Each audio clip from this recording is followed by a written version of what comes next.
Hello, this is Malcolm welcoming you to the 2073rd edition of the Enfield Talking newspaper, Dateline 10th of November 2016. The readers this week are me, Dem and Katherin, with Jason on the controls. The editor is Katherin, and the production and distribution team this week is Sandra and Peter. Our title music is Country Rock Polka, composed by Pat Prilly, Fernand Bouillon, Harry Breu, and performed by Jean-Jacques Perret, and is used with his kind permission. And Katherin has rather a sad announcement about it. Yes, we learned this week that Jean-Jacques Perret, the French musician, producer, and icon of space-age pop, died of lung cancer at his home in Switzerland on Friday. A pioneer of combining electronic instrumentation with the sensibilities of popular music, he released a string of cult albums of futuristic lounge music and pop. He was 87. Okay, the local news stories that we'll be reading come from our local newspapers, the Enfield Gazette and Advertiser and the Enfield Independent, and are their copyright. The events information has been collated by us from other sources. The local news headlines this week include, they're all about cycling really, Cycle Enfield scheme back to square one, the wheel turns, council scraps car-free zone, shop owners are driven round the bend by cycle lane work. My microphone's just wobbled, I don't know if you heard that. Okay, and before the news, we have one or two special news items and notices. First, the sunrise and sunset times for Monday the 14th of November are sunrise at 0770 and sunset at 16:12 hours. Now do get in touch with us to share your own news and special announcements. We'd love to hear from you. So if you have any comments about the Enfield Talking newspaper, please phone Diane de Jersey on 020-8805 6578. She's your listeners' representative and will be pleased to help you. And this has special importance this week because the management committee of Enfield Talking newspaper will be holding their next meeting on Wednesday the 16th of November. So if you've any suggestions or comments, please get in touch with Diane so she can raise these at the meeting. That's Diane de Jersey on 020-8805 6578. And now, Dem will read the first item of local news. Council scraps car-free zone. Cars will not be banished from the heart of Enfield town under the new Cycle Enfield plans revealed Tuesday.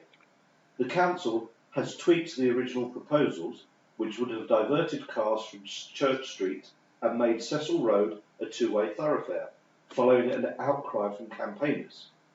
Instead, the plans show a two-way cycle path in Cecil Road and a single row of cars, grass barriers separating traffic and bikes, a row of water fountains in front of HSBC Bank in Church Street, widening and flattening of pavements and cycle lanes linking the town and beyond. The scheme is being implemented with £42 million from the Mayor of London's Mini Holland programme and will see a network of protected cycle lanes and green walkways.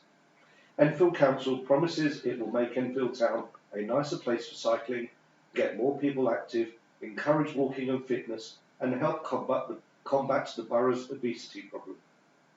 The changes are likely to pacify the market traders and business owners who launched a fierce campaign against the original proposals, claiming the scheme would make the town centre a graveyard and potentially drive them out. Radio Enfield presenter and market trader James Crowther, 53, said it was fabulous news, adding, "To ban cars would have had a huge impact on the footfall of people coming to the market and, of course, on our deliveries. Cycle lockups will be built at the back of Enfield Town Library and the back of it will be opened up with a new, wide path linking the town centre with the town park. The whole of the town centre will be a 20 miles per hour zone.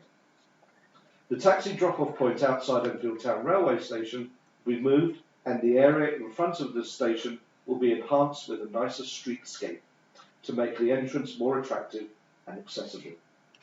The Council's Cabinet Member for Environment, Daniel Anderson, who is overseeing the process, said the latest plans were not set in stone and will be going out for consultation with residents and working groups before anything was decided.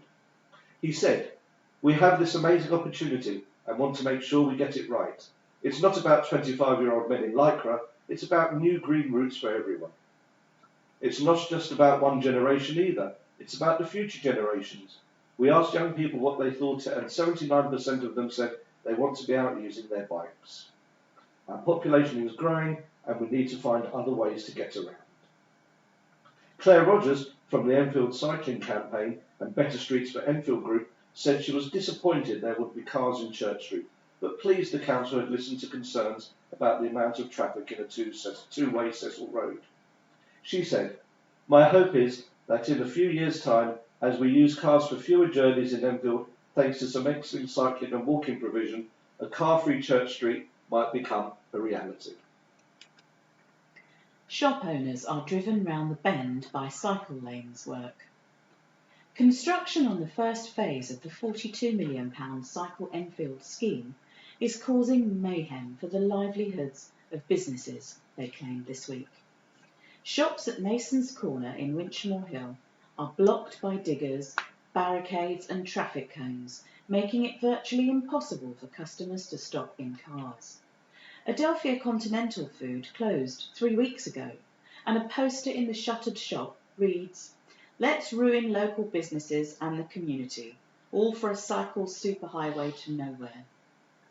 Almost every non-chain business along the high streets of Winchmore Hill and Palmer's Green is protesting about the new cycle route that promises to transform the borough into routes with Dutch-inspired segregated bike lanes where people feel safe to cycle and want to spend more time.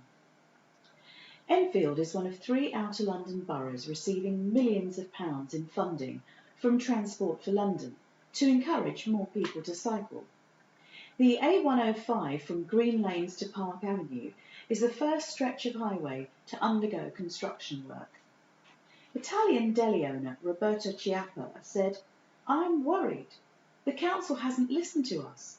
More than 70% of people voted against it, but it was pushed through." Retailers have been warned to expect some upheaval in the months ahead, as work to install new segregated cycle routes and pedestrianised walkways is carried out. Helen Osman, who has lived in Old Park Ridings, Winchmore Hill, for nearly 30 years, and is one of several residents leading the Save Our Green Lanes campaign against the new cycle routes, said, "We know these businesses are reliant on customers who park. If there's no parking, they'll lose business, and they can't afford to do that." Enfield Council says the scheme will make Enfield a more attractive place to live, work and visit. Wendy and Malcolm Slaughter, who own Riverside Florist in Ridge Avenue, have been there for 50 years, but had it been 3 or 4, they may be struggling to survive. Mr. Slaughter said, "Everyone knows us. We've been here for years, but this is hard. We rely on passing trade, but if we're lucky, if we get 6 people through the door at the moment. We have huge delivery lorries coming from Holland, but they can't stop outside now. I will always listen to sense, but I am struggling to see any in this scheme. I don't think they have fully thought this through. Even the cyclists who talk to don't want it." A council spokesman said, "We are working as quickly as we can to complete the world-class exciting infrastructure project, but as with any major scheme, there will be some disruption while work is carried out, and we would ask people to be patient while we complete this work." Cycle lane Enfield scheme back to square one. Yes, we've got more cycling news. Here's the same story but with different angles. Plans for the Cycle Enfield scheme have been thrown out and the design has been sent back to the drawing board. Drastic changes released today will see Cecil Road remain open to one-way traffic. It was originally proposed for the road to be opened up to two-way traffic, but now cycle lanes will be added on both sides of the street. Cars will no longer be restricted in Church Street, which was initially earmarked for bicycles and buses only. Instead, Enfield Council now plans to redevelop the area by making changes to the street layout. A 20 mph speed limit is also being proposed for the town centre. A 12-week public consultation opened in February 2015, and bosses have spent the last year and a half tweaking the plans. The design has now been given a complete overhaul after a total of 1,600 objections were lodged. Councillor Daniel Anderson, Enfield Council's Cabinet Member for Environment, said, "I've consistently stated that Cycle Enfield is about delivering a variety of schemes that work for everybody, and that's what the extensive consultation process has sought to achieve. To that end, we've championed residents, businesses and other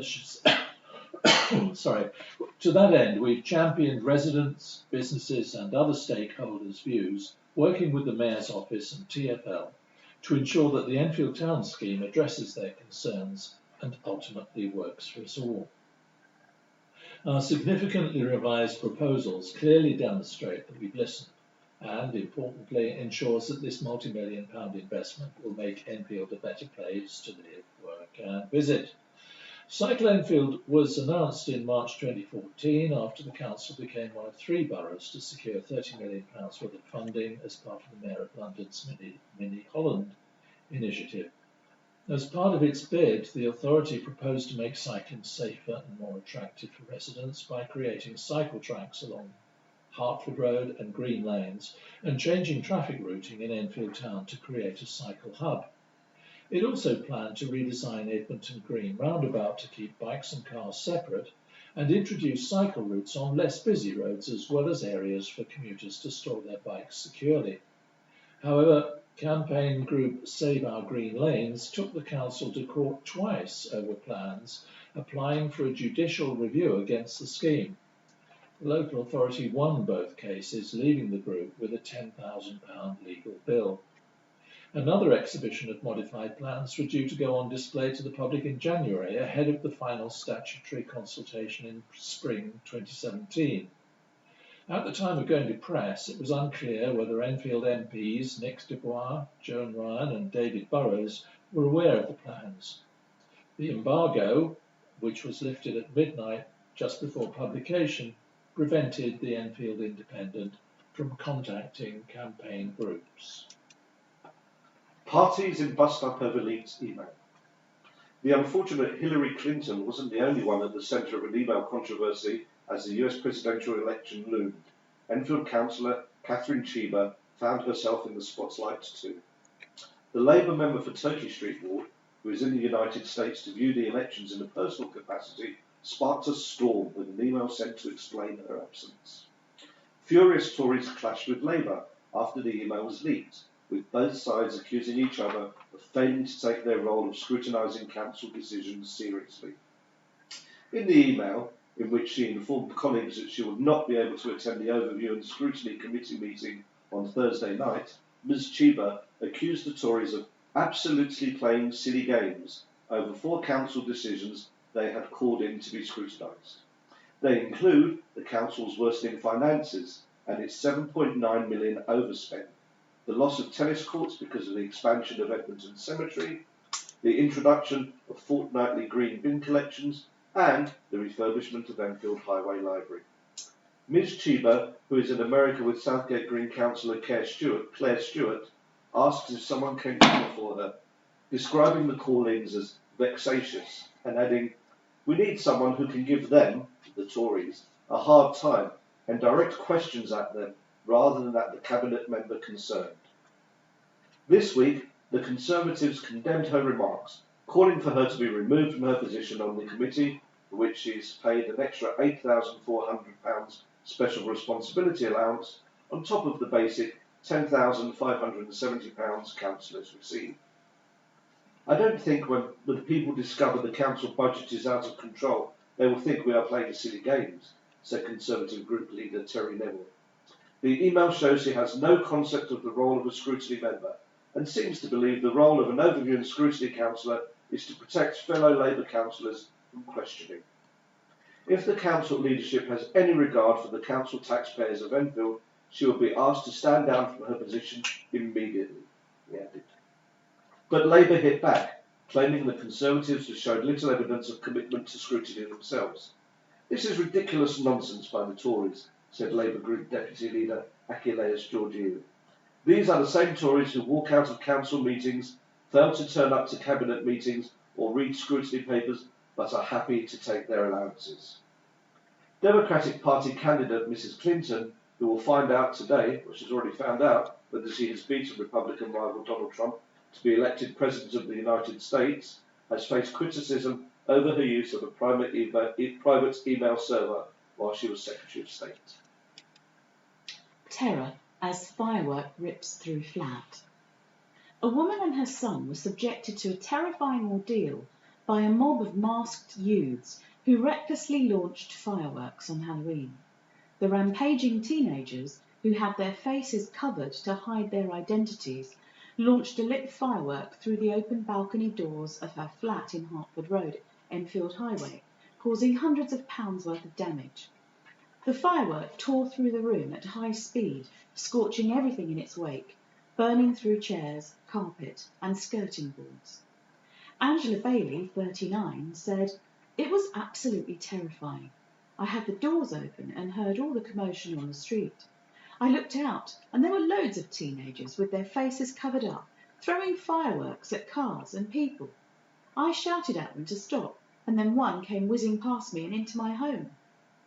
Ms Bailey manages the Harrison Funeral Home branch in Hertford Road and lives in the flat above with her 8-year-old son, Jack.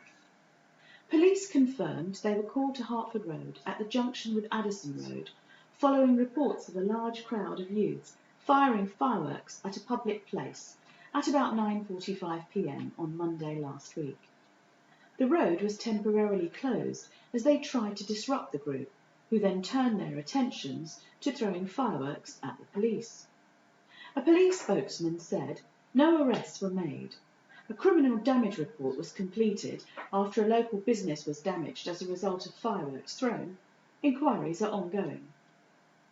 Ms Bailey sealed up her letterbox in case the teenagers returned and said that her son had been shaken by the ordeal. She said, "The police who came were amazing. One of them stayed and talked to my son for about an hour and a half, reassuring him. I can't praise them enough." Despite the attack, she is resolute on uniting the area and promoting Enfield. 3 months ago, she set up a Facebook page called We Love Our Highway, following a mass brawl on the same spot. It now has 500 members.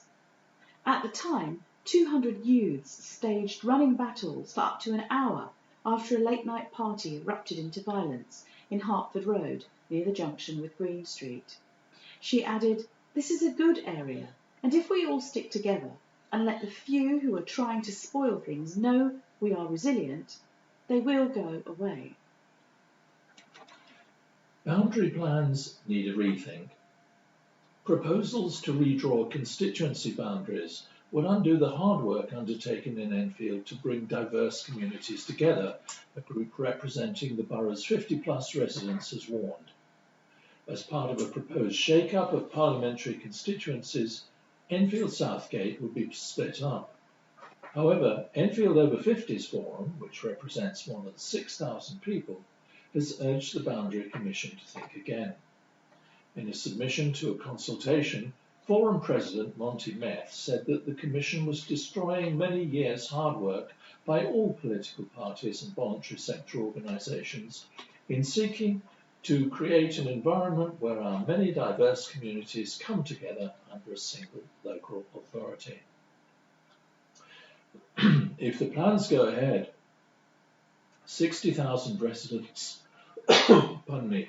If the plans go ahead, 60,000 residents in the Cockfosters, Southgate Green, Winchmore Hill and Bowes wards will be divided between 3 constituencies, Finchley and Southgate, Hornsey and Wood Green, and Chipping Barnet and Mill Hill.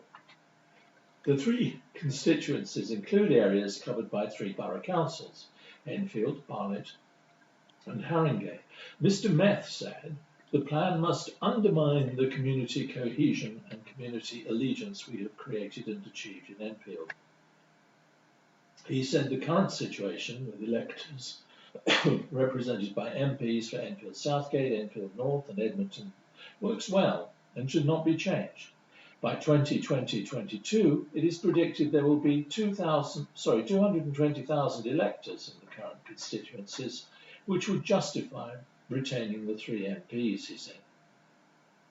Mr. Meth added that if the changes went ahead, residents would be represented.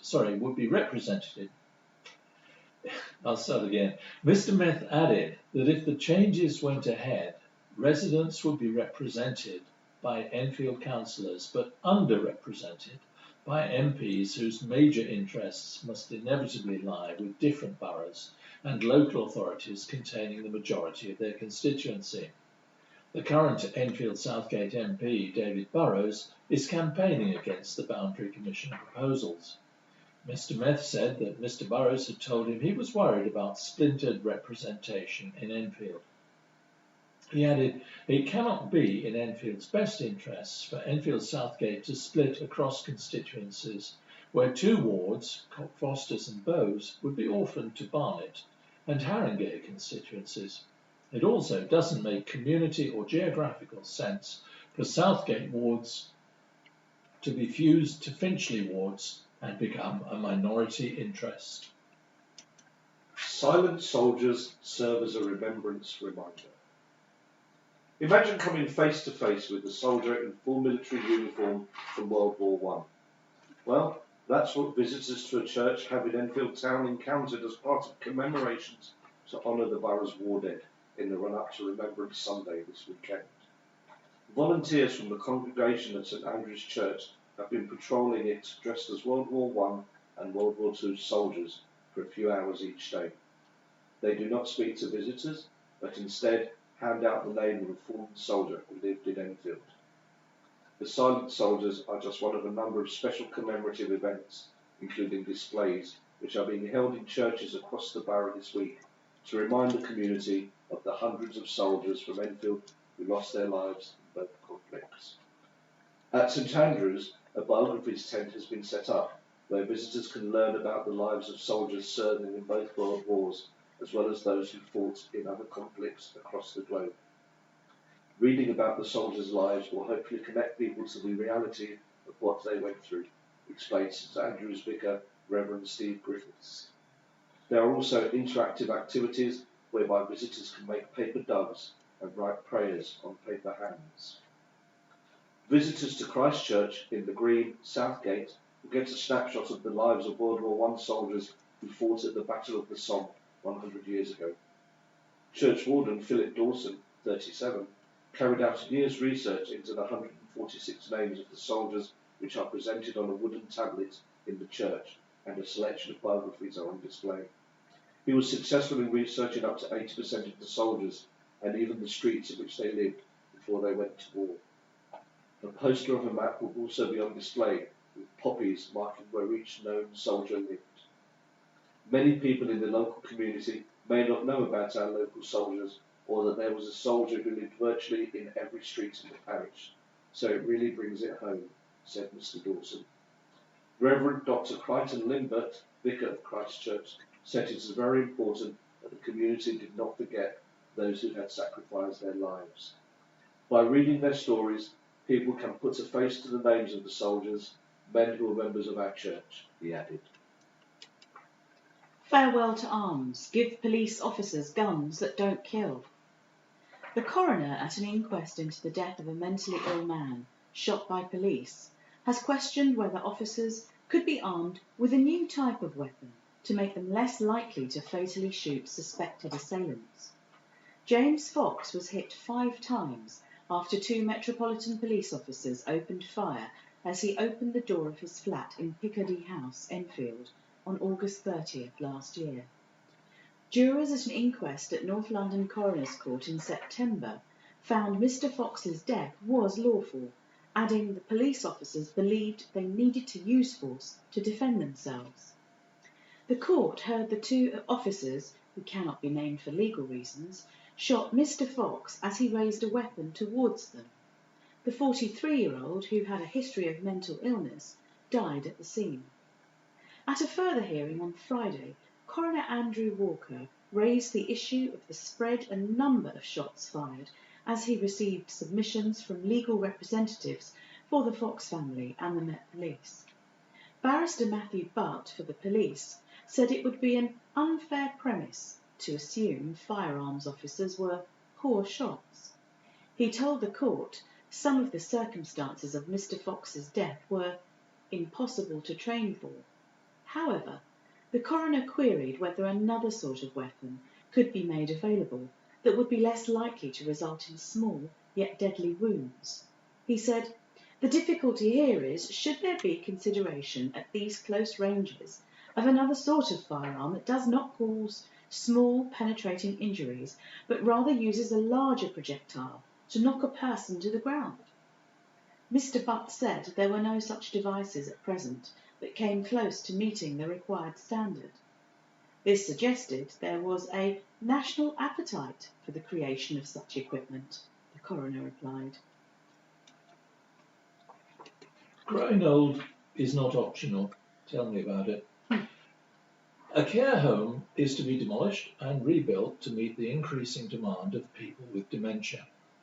The 12 nursing homes in the borough are operating at full capacity, and Enfield Council is hoping that the new 70 to 80 bed property will relieve future pressure on places. The existing care home at Coppicewood Lodge in Grove Road, New Southgate, which is due to be demolished, consists of 38 beds and will be rebuilt with 3 floors. Alev Kazimoglu, the council's cabinet member for health and social care, has said that the new home will provide more personal space and privacy for the residents and will allow them to live with dignity in a stimulating setting.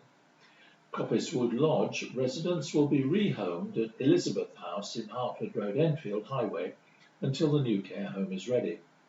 Ms. Kazimoglu said, "Growing old is not optional. It happens to everyone, and we have a duty of care to the people in this borough who have lived, worked and paid their taxes here to provide first-class nursing care to those who need additional support when they become older and frail.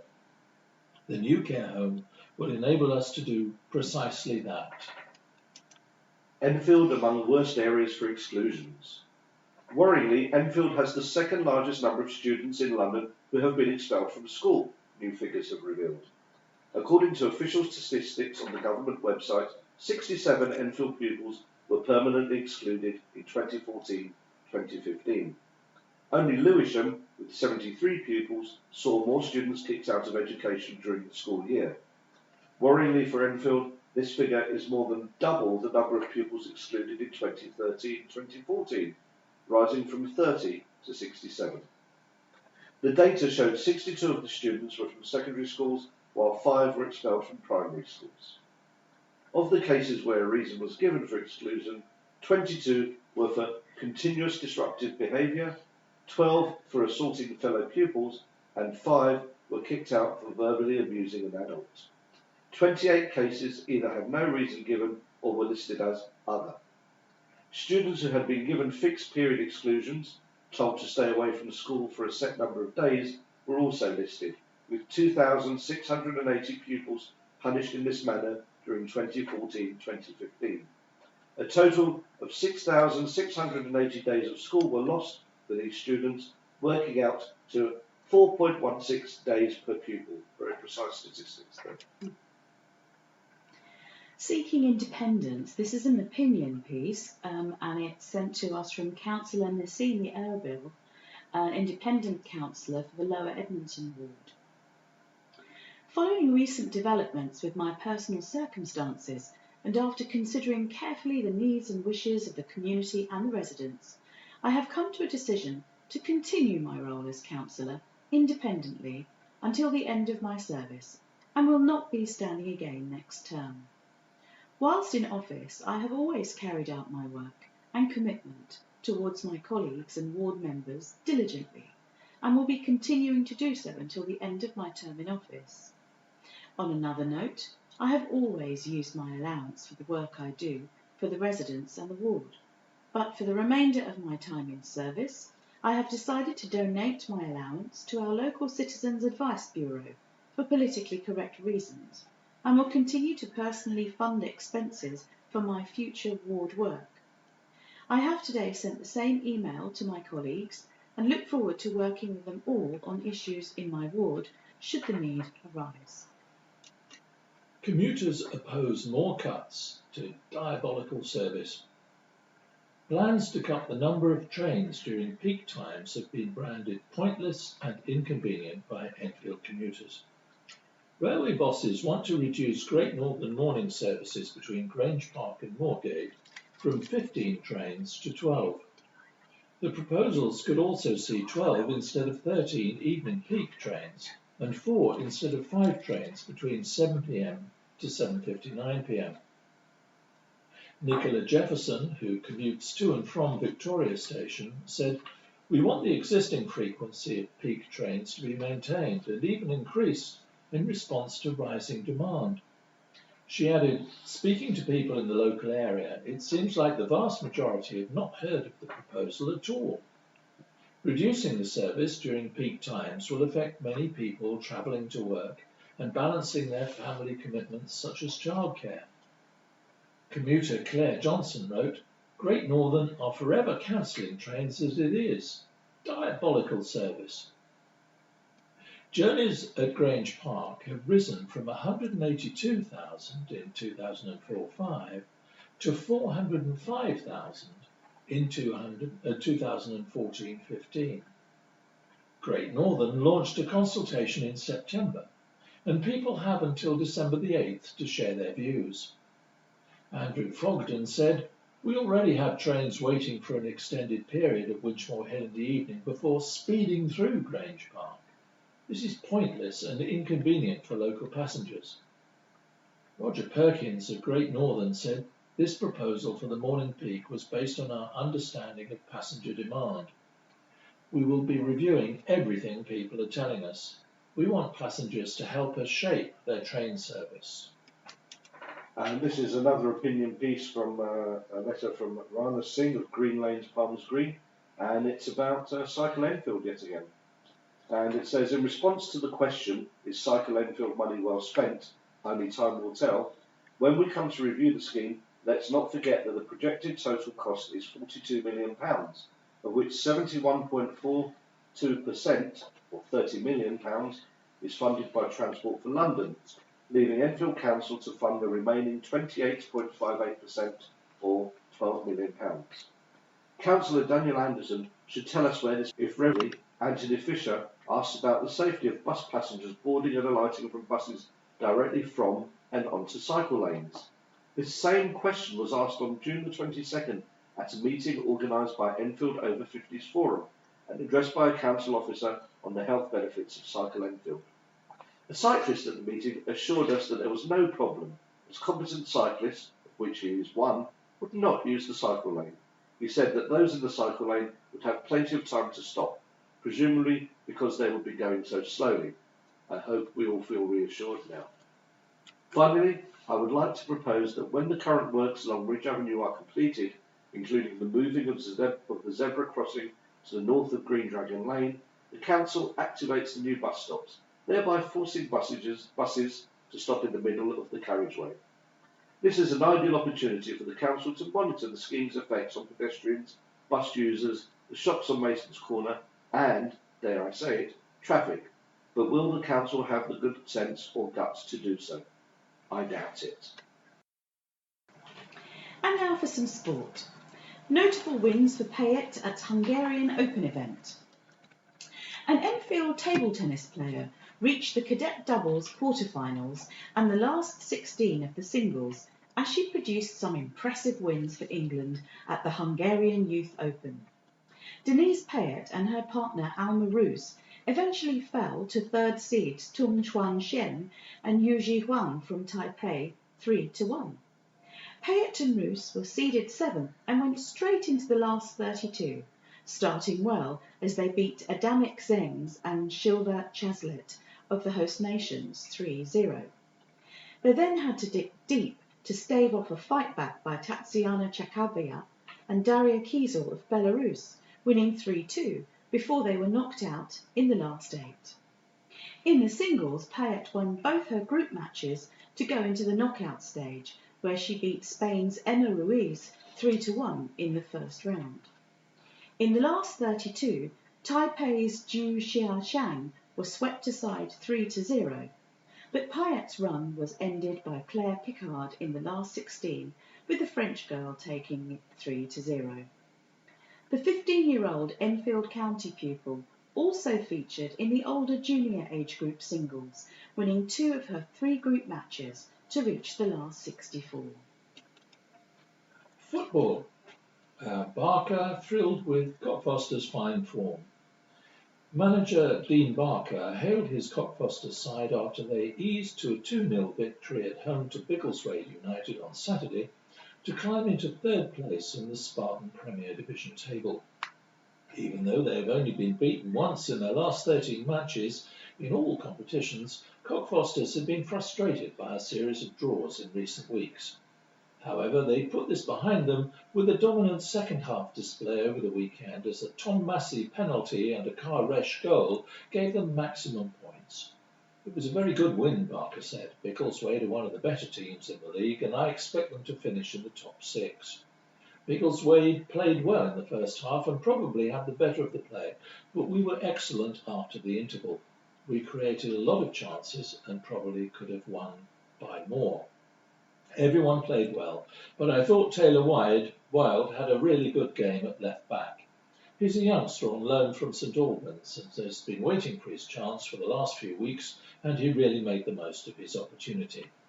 The draws we've had in the league have been a bit frustrating, but we've only lost 1 of our last 13 matches, so we're on a good run. Cockfosters now face a crunch match on Saturday when they entertain Premier Division rivals Wembley at their Chalk Lane home in the second round of the FA Vars. It's a massive game for us, and it will be great to see a good crowd there, Barker added. Wembley lost at the weekend, but they've been in good form and are scoring a lot of goals. We want to get as far as possible in the FA Vars, and it will be great if we can get through another few rounds. And more football news. Town on the rise. Enfield Town climbed to within 2 points of the Ryman Premier Division's playoff places after securing a hard-fought 2-1 victory at home to Worthing on Saturday.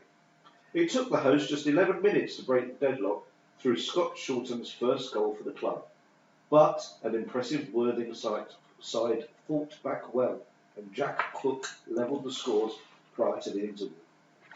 Both teams went close in the second half before Billy Crook struck the decisive blow for Town by scoring what proved to be the winner 19 minutes from time.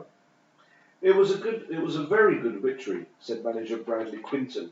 We would probably only have got a draw from a game like this last season. It was a bit disappointing that we switched off at a set piece and it cost us, but we kept on going until the end really well, and I thought that the substitutes who came on made a difference. The deadlock was broken from the first opportunity of note in the match as Worthing's defence were caught out by a quickly taken throw, and Shorten latched onto Harry Ottaway's neat back heel and burst into the box before drilling into the net. Durnell Winter brought a good save out of Worthing keeper Jack Fagan, but the visitors also went close when Omar Bougiel headed Brandon O'Neill's free kick wide.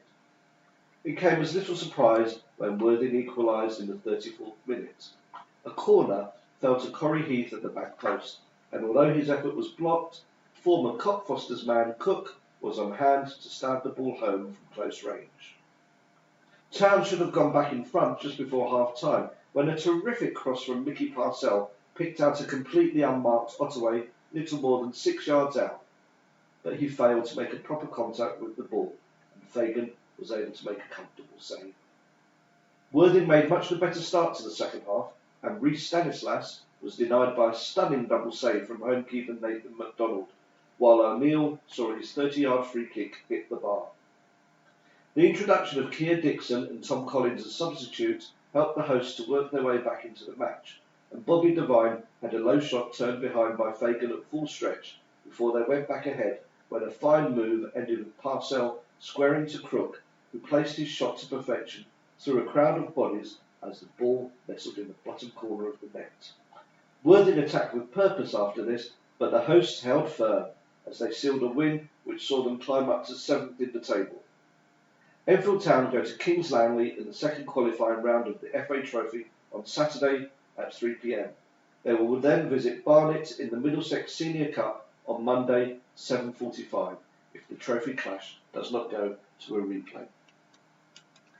And now for a couple of sports shorts. Firstly, hockey. Southgate moved to the top of the men's conference of the English Hockey League after securing a crucial 3-2 victory at home to previous leaders Sevenoaks on Sunday. Southgate squandered several opportunities before Tajinder Hanspal put Sevenoaks ahead with the only goal of the first half. But John Stellini and Drew Birkin struck in the early stages of the second period to put Southgate ahead, and Joe Bradley made the game safe to seal maximum points for the hosts before Andrew Ross pulled one back with the last touch of the game. Southgate entertained Teddington on Saturday. Meanwhile, Caitlin Wales scored for Southgate ladies as they drew 1-1 at West Herts in their match in the Women's Conference East on Saturday. And rugby union, Saracens star Owen Farrell, Billy Vanupola and Maro Itoje have been rewarded for their fantastic form over the past 12 months by being named on the six-man shortlist for World Rugby's Player of the Year award. Meanwhile, an inexperienced Sarries side let a big lead slip as they launched their defence of the Anglo-Welsh Cup by suffering a 36-32 defeat at Gloucester on Saturday. Tom Griffiths, Ben Spencer and Tom Whiteley scored tries for Saracens, who fielded 6 debutants in their starting lineup, but a stirring fight back from the hosts saw them snatch a last gasp victory. Rugby. Late decisions cost Ignatians. Enfield again failed to kill off opponents. It was another tough day at the office for Enfield Ignatians as they fell to a 27-22 defeat at the hands of last season's playoff contenders Hammersmith and Fulham at Hurlingham Park in London 2 North West on Saturday. Not for the first time this season, the visitors paid the price for not finishing off their opponents by losing another bonus point in as many weeks. Despite a number of enforced changes, the Blue and Golds were on the front foot for most of the first half hour, and although they conceded a soft breakaway try, they responded positively via a Jake Bates penalty and a well-worked try from Robert Rigby. Bates added the extras before disaster struck for Ignatians as 2 unforced errors in their own 22 led to the Hammers claiming 2 tries via Alex G and James Lowe against the run of play. Ignatians got into some good field positions in the second half, which resulted in well-worked scores for Luke Ellis and Tim Jaworski. Bates' successful conversion of the Ellis try put the visitors in the driving seat as they opened up a 22-17 advantage. But some poor decision-making led to Hammersmith claiming a pushover try from James Smart, before the hosts again cranked up the pressure with G completing his hat-trick, which decisively turned the game. Enfield, who were third from the bottom of the table, have a week off before entertaining high-flying Belsize Park in the league on Saturday, November the 19th. Ignatians' seconds did well to rescue a 2020 draw in the Hearts Middlesex Merit Table 2, table-topping clash against Hackney seconds following tries from Brad Smith and Lawrence White. Paul Duke also did his bit by adding 10 points with the boot to help secure the draw. And now on to boxing and Rocker's delight at emphatic triumph. The fabulously named Ricky Rocker continued the hugely encouraging start he has made to his professional boxing career by securing an emphatic points victory in his latest fight in Bethnal Green on Saturday night. The 25-year-old middleweight from Enfield, who learnt his trade at Edmonton Eagles Boxing Club and is a former British amateur champion, had enjoyed an impressive victory in his first pro outing back in June. Rocker once again proved his ability as he overcame a late change of opponents to outclass Jan Balog at York Hall as he won by 40 points to 36 after he was adjudged to have won all 4 rounds. "I was very happy with the outcome," he said. "I had been looking for a stoppage, but I think it probably did me a lot of good to get the rounds in. I felt comfortable in the ring. I dominated the fight from start to finish and worked his body really well. I thought my performance was much better than last time.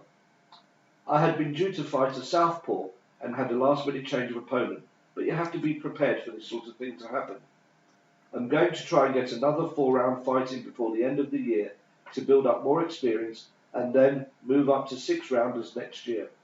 My fitness is very good, and I think the longer the fight is, the better it will be for me.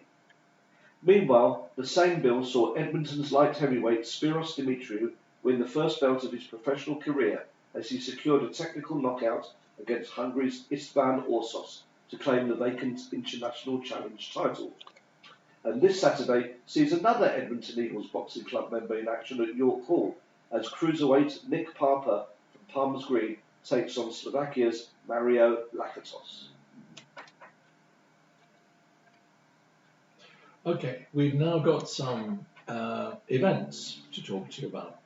And the first one, most of them are about entertainment, but here's a quite serious one. The next Enfield Clinical Commissioning Group Patient and Public Engagement Meeting. This is the group that decides how NHS money should be spent in Enfield. Their meeting will take place on Wednesday the 16th of November, that's Wednesday the 16th of November, from 2 to 5 p.m. at Community House, 4 Street, Edmonton. That's 2 to 5 p.m. at Community House, 4 Street, Edmonton. Members of the public and all are welcome to attend and share their views, so that includes people who are not members of the public as well, presumably. Okay. Thanks, Malcolm. The choir of Christ Church in Southgate will perform Joseph Haydn's renowned oratorio, The Creation, on Sunday, the 20th of November at 6:30 p.m., accompanied by the resident orchestra, the Bach Sinfonia. And tickets are priced at £14, concessions £12, under 18s are free, and can be reserved by phoning the parish office on 020 8886 0384. That's 020 8886 0384, and leaving a message on the answer phone there. And now one which really appeals to me, and it says, join Doodlebug's vocal trio on Saturday the 19th of November from 8 p.m. at the Intimate Theatre in Palmer's Green for a charity swing night. There's a sprung dance floor apparently, and you can bring your own bottles. Tickets are £10 on the door, or you can buy them in advance. And if you just generally want some more information about the whole event, feel free to contact Veronica on 079 14 81 3182. That's 079 14 81 3182. And that's for Saturday the 19th of November at the Intimate Theatre in Palmer's Green. Rachel Russell has rounded up the best of seasonal family entertainment with traditional tales and children's shows. And the first of these is Adventure to Oz. Inclusive Theatre Chicken Shed in Southgate invites you to dust off your ruby slippers and set off on an adventure to Oz.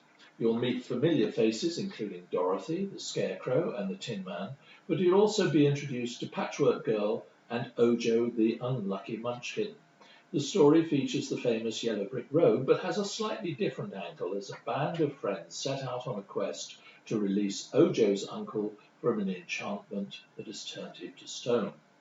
You can see Adventure to Oz at Chicken Shed, Southgate, Enfield N14 4PE, from November the 23rd to January the 7th at 7 p.m. That's November the 23rd to January the 7th at 7 p.m. at Chicken Shed. And you can get details on 020 8292 9222. That's 020 8292 9222. Or on the web at chickenshed.org.au. And now for some Christmas Gothic. The Dugdale Centre in Enfield is celebrating Christmas with spooky Victorian ghost tales that will be performed by Rebecca Vaughan, who will stand alone on a stage with only a candle to illuminate the darkness. The show is also directed by Elton Townsend Jones, who wrote, directed and performed in his first play, Origin, at the age of 18 at King's Lynn Arts Centre. The Christmas Gothic is at the Dugdale Centre, London Road, Enfield, EN2 6DS, on Tuesday, December the 6th at 7:45 p.m. That's Tuesday, December the 6th at 7:45 at the Dugdale, and you can get details from enfield.gov.uk/Millfield, but it's at the Dugdale. And now Aladdin. You can watch Aladdin's cave light up in spectacular style with special effects and beautiful scenery in one of the classic family favourite pantomimes at the Millfield Theatre this Christmas. That's the Millfield Theatre, Silver Street, Edmonton, Enfield N18 1PJ, from Thursday, November the 24th to Wednesday, November the 30th at 6 p.m. That's November the 24th to November the 30th at 6 p.m. And you can get details on 020 8887 7333. That's 020 8887 7333, or at enfield.gov.uk/Millfield. And I've just realised that that's probably the number that you can also use for Christmas Gothic at the Dugdale Centre. That's 020 887, I'll say that again, 020 8887 7333, 020 8887 7333. And lastly in this batch, Dick Whittington. Show-stopping songs, dazzling dance routines, knockabout comedy, and bags of audience participation will make up this production. Dick Whittington is the true story in which our hero escapes his poverty-stricken childhood and makes his fortune thanks to the rattling abilities of his cat. And that's at Williott's Place, Darks Lane, Potter's Bar, so you have to travel north for that, into the cold north. Potter's Bar in EN6 2HN, and that's on Wednesday, December the 14th, 2016, until Wednesday, January the 4th, 2017. So that's from the 14th of December to the 4th of January, and you can get details of that on 01707 645 005. That's 01707 645 005. Or you can, on the web, look for hartsmereleisure.co.uk/Williott's Theatre. I'll spell that. It's WYLLYOTTS-theatre. Okay. Thanks, Malcolm. Here's some more information on events at Millfield Theatre, Forty Hall and Enfield Town from Paul Everett, who's the Artistic Director of the Millfield Arts Centre. He writes as follows. The sounds, smells and magic of Christmas are everywhere at Millfield Theatre at Forty Hall as rehearsals get underway for our biggest family events of the year. The final touches are being put on the musical scores and dance routines of this year's pantomime, Aladdin, at Enfield Theatre, where our theatre technicians are building the gorgeous sets designed by Japanese designer Sonoko Oguchi. Our volunteers are also hard at it as they delve into Forty Hall's rich history to create the Forty Hall Candlelight Tours, which this year takes us back in time to visit the ghosts of Christmas pasts in 1940s, 1880s and the 1640s. It will really feel like Christmas on Sunday, November the 27th, when the Enfield Christmas Parade of Lights sets off from the Civic Centre at 4 p.m. and arriving back in the town centre at around 5:45 p.m. as we all sing Christmas carols as the Mayor of Enfield turns on the lights to the Christmas tree on Fountain Island. One of Enfield's great characters, A.J. Trashy, also has a wonderful exhibition of his infamous miniature artworks at the Dugdale Centre throughout November and December. He creates his incredibly shrinking works in his travelling studio, which in actual fact is a battered old suitcase, in cafes and public spaces throughout London. The work is really collectible and is very much in the outsider art genre of art. He's recently been shown in galleries in hipster Shoreditch, but I'm thrilled he's bringing his cutting-edge works back to show in Enfield. And now back to some more articles from the news. Generous Fraser raises funds for Martin. 8-year-old Fraser Bull is single-handedly raising £5,000 to buy a vital aid for a family friend who was left paralysed from the neck down following a cycling accident. The youngster is raising the funds to buy 42-year-old Martin Dice a special standing frame by running in a 5-kilometre charity race at the Queen Elizabeth Olympic Park in December. The schoolboy set up an online crowdfunding page to appeal for sponsorship less than a week ago and has already received £4,415 in donations towards his £5,000 target. Fraser from Winchmore Hill hopes his efforts will make life easier for wheelchair-bound Martin, who suffered horrific spinal injuries when he slammed into the back of a bus on his bike 2 years ago. The standing frame is not available on the NHS and will give Martin support in the standing position to improve his muscle strength, circulation, kidney and bladder functions. Fraser came up with the idea for a sponsored run after he came first in a cross-country race at Highgate Junior School, where he is a pupil. Martin is a special friend. He's a really nice person and I really want him to use the frame because it will help him to stand up, said Fraser. I am a bit nervous about the run in the Olympic Park, but I reckon I can do it. He will take part in the race alongside his mother, Bernadette. Former architectural art technician Martin from South London said the frame would benefit him enormously. Because I use the wheelchair every day, I've got used to not doing the things I previously did, but the standing frame will help greatly, especially with my mental state, he said. I'm a 6-foot-tall guy, but at the moment when I talk to people, I'm facing their waist, so it will be nice to be at eye level. Fraser is a great friend. It's people like him who make it worth waking up in the morning, added Martin.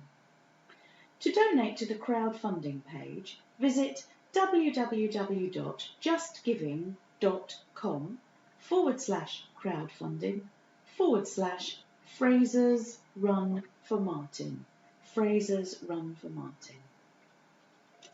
Right. Young Scouts are shining lights in our community. This is of special interest to you, dear listener. So this is a letter to the press from Bear Grylls, who's the Chief Scout and a well-known television personality doing all kinds of adventurous things. And he says, this is Scout Community Week, and I'm super proud of the difference the 4th Enfield Scout Group is making in the community. This year, the 4th Enfield Scout Group has chosen to focus on sight loss. This means, thanks to Scouting's award-winning campaign, A Million Hands, Scouts have spent time learning about the issue, finding out about the people it affects, and taking meaningful action to improve and support their quality of life in Enfield. I'd also like to recognise the volunteers at the 4th Enfield Scout Group for their dedication each week to giving Scouts the chance to have fun and adventure and take part in life-changing opportunities through the A Million Hands project. A Million Hands celebrated its 1-year anniversary in October, and it's down to the 200,000 members who've signed up to take part, such as the 4th Enfield Scout Group, that the past year has been such a success. During this special week, I would just like to say a million thanks to those incredible Scouts. They really are shining lights in their community. And I don't know if you heard on the radio this week that some proper research has been done into people who joined the Scouts and Guides and Brownies and Cubs. And indicates that they have better mental health through their lives as a result of joining that organisation. Anyway, that was from Bear Grylls, the Chief Scout. Okay. Driving home the safety message. As we come closer to Christmas, this one becomes increasingly important. The dangers of being under the influence behind the wheel have been highlighted in a theatre show, spurring hundreds of sixth-formers to sign a pledge to drive safely. Year 12 pupils from a number of Enfield secondary schools watched the Safe Drive, Stay Alive performance put on by the council at Enfield Theatre in Silver Street, Effington. The theatre-based education production was aimed at hammering home the dangers of speeding, peer pressure and driving while drunk or under the influence of drugs, as well as the importance of wearing seatbelts. After watching the performance, students had the chance of signing the pledge in which they had to agree to the terms of not using a handheld mobile phone while driving or being under the influence of drugs or drink. They also agreed to adhere to the speed limit and to always wear a seatbelt when in a vehicle. Members of the emergency services shared real-life testimonies with students about accidents they had been called to relating to dangerous driving. Relatives who had lost family members in accidents caused by dangerous driving also spoke during the performance. The impact of a serious road accident often has a harrowing impact on the people involved and can have life-changing consequences, said Daniel Anderson, Enfield Council's Cabinet Member for Environment. He said it was encouraging that so many young students and young people have recognised the seriousness of driving responsibly. Hopefully, initiatives like this will help reduce the likelihood of serious accidents happening on our roads, added Mr. Anderson. And now for an opinion piece. This is from Paul Alford, and it's called Send FIFA a Message. I have signed a petition against FIFA's decision not to allow the national teams of England and Scotland to wear poppy armbands when they play on Remembrance Day. They are saying it's a political or religious symbol and it's against FIFA rules. Well, so is corruption, but they have yet to prove that they can tackle that. I'm a 55-year-old man and proudly wear my poppy every year. My father served in the Second World War and my grandfather in the First World War, as well as many other relatives. My father was shot twice and had bomb shrapnel work its way into his skin from an American bomb. I believe they call it friendly fire. I can remember a doctor asking him, after an x-ray, what all this metal was, and was shocked when my father said it was bomb fragments. I wear my poppy to pay respect to the brave service people who gave their lives to protect democracy in both world wars, as well as since. The poppy is a symbol of remembrance to those brave people. It is because of them that we live such privileged lives. The funds raised each year go to help ex-service personnel, some of whom never recover from their injuries, both physical and mental. That is why it is important to wear a poppy. If you do not want to wear a poppy, you can still put some money into the collection tins. Send FIFA a strong message and make this year a bumper fundraising year for the poppy appeal. Pooling resources to clean polluted water. A record number of green rainscapes is helping Enfield lead the way in tackling water pollution in the capital. Thousands of people helped green charity Thames 21 and Enfield Council create the special green spaces which treat polluted water from 473 hectares in the borough. The 9 rainscapes, or sustainable drainage systems, cost more than £1 million and have been created over the past 4 years. More than 13,000 people went to community events to share their ideas for the green spots, including Furze Farm wetlands in Winchmore Hill, Palmer's Green, or helped plant them. The scheme aims to clean up dirty water while improving parks and getting residents involved in caring for the environment.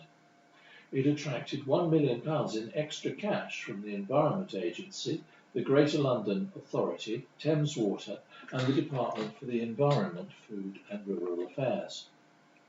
The Council's Cabinet Member for Environment, Daniel Anderson, said, Working with Thames 21 on these rainscapes has given us the chance to deliver our objectives on improved green spaces, community cohesion, and to bring in external investment. Enfield's principal drainage engineer, Ian Russell, who helped create the rainscape, said, "Green infrastructure is cheaper and more effective than traditional pipe systems. Can even save money as wetlands require less maintenance overall. They lock up carbon and save on the carbon cost of regular mowing, and because they bring nature back, local people are more interested in helping look after them." Mr. Anderson said it was important to get the community involved. These rainscapes are spaces for people as well as a way of tackling flooding and water quality, he added. Thames 21 studies show that the rainscapes help improve water quality, boost the number of invertebrates in the water, and cut the amount of coliform bacteria. Amy Fearless, Healthy River Challenge coordinator, said that polluting nitrates had been reduced by 68% on one site. She added, "These spaces have become places which people want to visit and protect." Mum's the word as Joanna wins award for supporting role. A charity worker has been given a prestigious award for going the extra mile in offering support to expectant and new parents. Joanna Brett, who works for the Enfield branch of the National Childbirth Trust, was presented with the practitioner behind the scenes honour at the Trust's Star Awards at City Hall. The accolade is awarded to practitioners who have provided vital support to parents from the charity's branches. The 41-year-old of Riverside Gardens, Enfield, provides counselling each week at drop-in sessions for mothers who are concerned about breastfeeding. She helps with issues such as having problems with babies latching on or learning how to wean them onto bottles. She said the key to counselling is listening to the concerns of mothers on how they should tackle the obstacles surrounding breastfeeding and then talking through the options they can take. Breastfeeding can be quite scary for mothers, especially if it's a new experience for them. So it's important to find out what they find most difficult and then working through it with them, said Joanna. Her award was also recognised the vital role she plays in recruiting people for the peer support scheme where parents can receive further support and advice on breastfeeding. Joanna provides weekly drop-in sessions at children's centres in Lavender Road, Trinity Street and St Andrew's Church in Enfield, Salisbury Road in Enfield Lock and Eldon Road in Edmonton. She received her award from Virginia Campbell, head of the National Childbirth Trust College, who said, "The Star Awards are a great way to thank some of our fabulous practitioners who play a vital role by providing high-quality courses and workshops for new parents. Joanna is someone who has gone the extra mile to support parents and richly deserves her accolade." Joanna added, "I feel honoured to receive the award and I was absolutely delighted that it recognised the work we have done at our branch." Enfield Graduates' refugee film airs on Channel 4. Channel 4 will broadcast a short film about the refugee response in Greece, created by a student from Enfield. The Law of the Sea is an animation that tells the story of how fishermen on the island of Lesbos in Greece have been tirelessly helping to rescue refugees from the Mediterranean Sea. North London-based freelance animator and filmmaker Elmaz Ekrem, 21, studied BA Honours Animation at the University for the Creative Arts in Farnham, alongside Dominika Oiska. Our film takes on a unique viewpoint, letting the voice of people who have taken on the responsibility of rescuing refugees be heard. The fishermen that we interviewed are not trained coastguards, but normal people like you and me who get up and go to work each day in order to provide for themselves and their families. The fishermen described how the daily rescue efforts of people on the dangerously overcrowded boats had become a part of their normal routine, demonstrating how this massive humanitarian crisis has essentially become the norm. According to the National Ocean Service, the Law of the Sea is a body of customs, treaties and international agreements by which governments maintain order, productivity and peaceful relations on the sea. However, in the Mediterranean Sea, it is not governments coming together to help solve the refugee crisis, but ordinary people that are going out of their way to help their fellow man. The animation took a total of 7 months to make, and upon their return to the UK, the students selected the most telling interviews to use for their short film. It will feature in the Channel 4 show Random Acts, which showcases short films chosen for their bold and original expressions of creativity. The Law of the Sea will air from midnight Thursday night. Now here's an appeal from 3 Enfield councillors saying sign the petition and redress the unfairness, and we'll explain what that's about. Anyway, it's from Councillor Chris Bond of Southbury Ward, Councillor Vicky Pite of Chase Ward, and Councillor George Sava of Hazelbury Ward.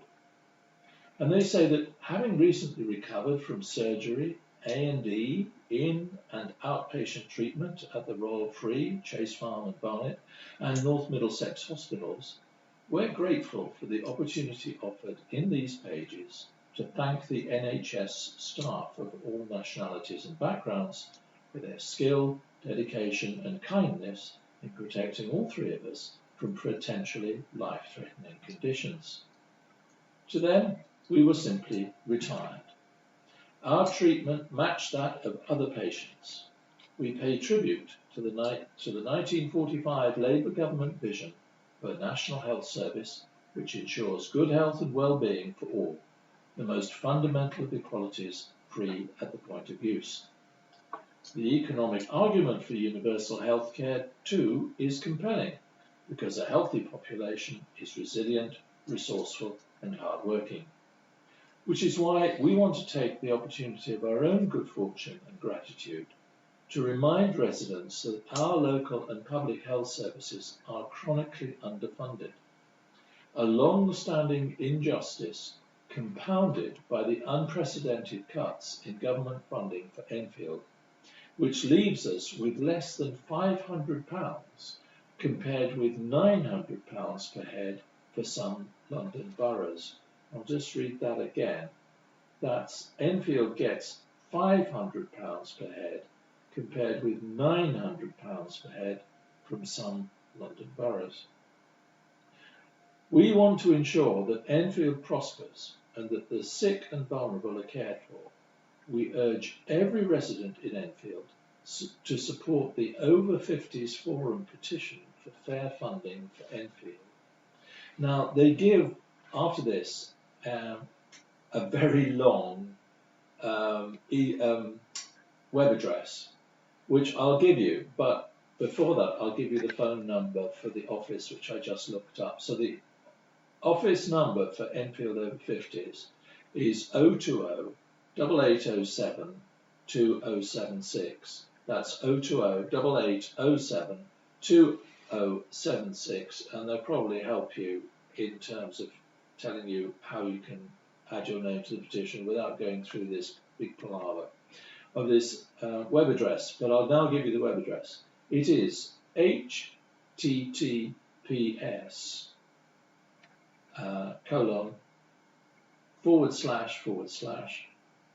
www.change.org/p//Enfield-borough-over-50s, that's 50-forum-fairer-for-Enfield, and I'm not going to repeat that.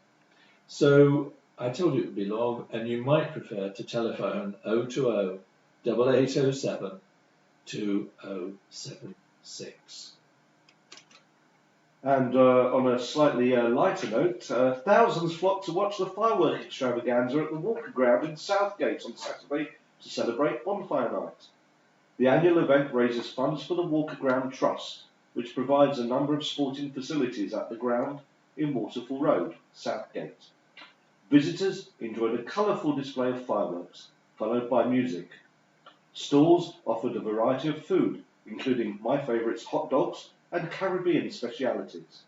A selection of sweet treats were also available, such as candy floss, popcorn and donuts. It sounds fantastic. Children's activities included face painting and a bouncy castle. It was a superb event, said Vicky Brown, Events and Marketing Manager at the Walker Ground. The money raised helps to provide a range of sports for the community throughout the year. Well, thanks, Dem, and thanks especially because Dem really came to work with Jason on the controls today to see how it was all done. And because we're a bit short of readers, he stepped in to read, and I thought he was very good. So thank you, Dem. Thank you. So we've reached the end of our programme for this week. Thank you for listening. So from the team of the aforementioned Dem, Katherin, and myself, Malcolm, with Jason on the controls, it's goodbye. Bye. Bye. Now, please remember to turn over the address label in your postal packet, put the memory stick into the packet, and return it to us as soon as possible in readiness for the next edition. And don't forget, you can call Diane to Jersey regarding any help you may require in connection with the Enfield Talking newspaper or ideas you might have for the management meeting that's coming up in a few days. And you can call her on 020-8805-6578. That's 020-8805-6578. Coming up next, the latest news and information for the Greater London area from Infosound. And the Enfield Talking newspaper will be with you again in 1 week's time.